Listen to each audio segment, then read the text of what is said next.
Every empire in this series killed itself fighting over money. Spain bled silver. The Ottomans sold their own taxes. The Medici weaponized credit until it exploded. One empire looked at that pattern and opted out entirely.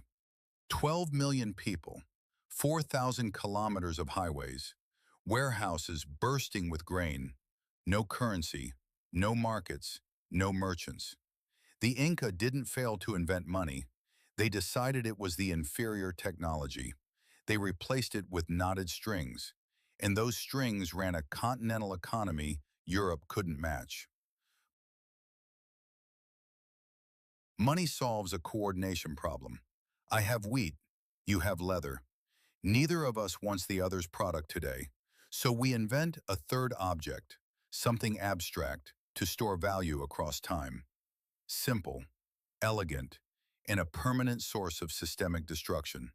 Create money and you create counterfeiting, hoarding, inflation, debt spirals. Power concentrates around whoever controls supply.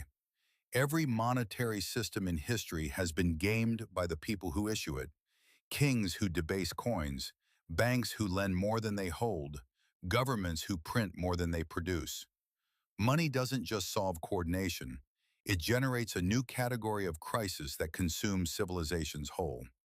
Every empire in this series built dominance on controlling the monetary system. The Inca made a different calculation. They didn't control money.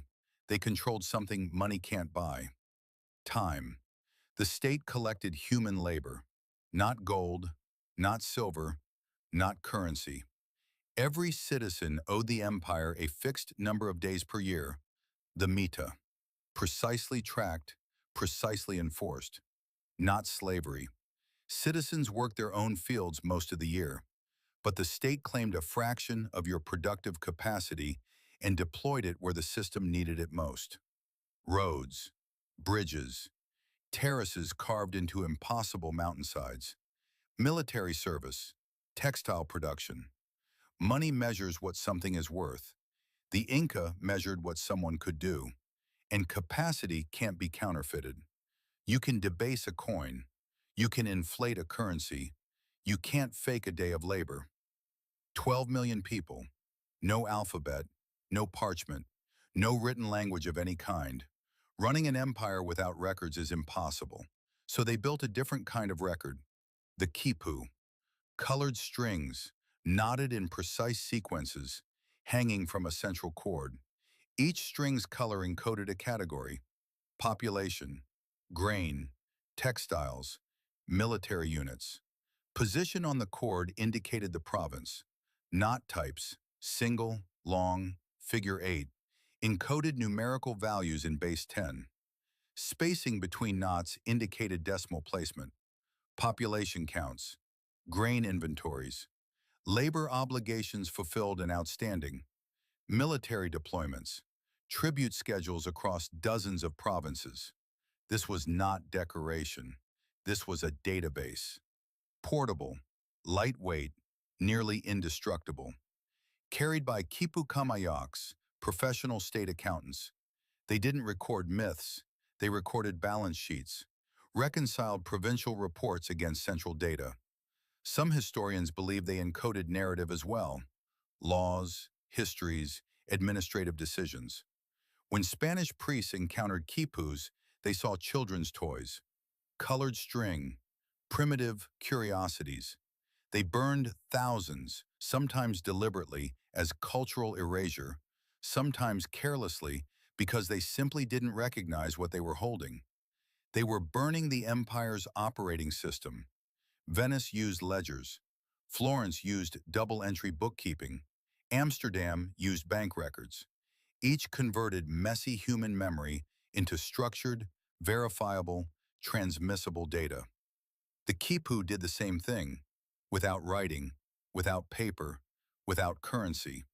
You don't need money to run an economy, you need information. Information doesn't care what it travels on. Every system has a load-bearing assumption. Break it and the structure doesn't weaken, it shatters. The Inca assumption: the state is legitimate. Mita worked because both sides delivered. Labor for survival, the reciprocal contract. As long as the warehouses were full, the roads maintained, the bridges rebuilt after every rainy season, compliance was automatic. Legitimacy isn't loyalty, it's predictability. When the system delivers, people comply. When prediction breaks, compliance evaporates overnight. Huayna Capac died in 1527. No clear successor. Civil War. Atahualpa versus Huascar. Sudden paralysis. Every province faced a question the system was never designed to answer. Which state do I owe my labor to? Unclear contract leads to fractured compliance, leads to empty warehouses, leads to seized redistribution engine. No market mechanisms as backup, no merchants, no currency for emergency trade, zero redundancy, because redundancy was never necessary when the system worked. Optimization without flexibility, the same trap that killed Venice. Then Pizarro, 168 men. He didn't face a functioning empire. He faced a system mid-collapse. Captured Atahualpa, demanded gold and silver, metals the Inca valued as decoration. The Spanish couldn't fathom an empire that treated gold as aesthetics. To them, gold was wealth. To the Inca, wealth was labor. The Inca filled a room with gold, floor to ceiling. Pizarro executed Atahualpa anyway. Then the Spanish did something more destructive than any execution. They introduced money, replaced labor obligation with monetary taxation. People who had never needed currency were forced to earn coins, to pay tribute in a medium they'd never touched, to buy back access to land their ancestors had terraced by hand across generations. The mita survived, but inverted. Under the Spanish mita system, indigenous labor was conscripted not for state infrastructure, but for silver mines. Potosi, the mountain that ate people. Millions forced underground to extract the metal that would become European currency. The labor system that once built roads now produced coins for a foreign empire. The redistribution engine didn't just die, it was gutted and repurposed. Warehouses emptied, kolkhas abandoned.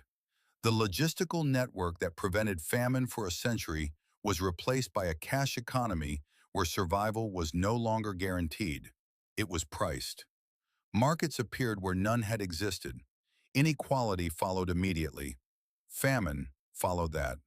The Spanish didn't conquer the Inca. They reformatted the hard drive, then ran their own program on it. We live inside the Spanish operating system. We call it capitalism. We assume it's the only option.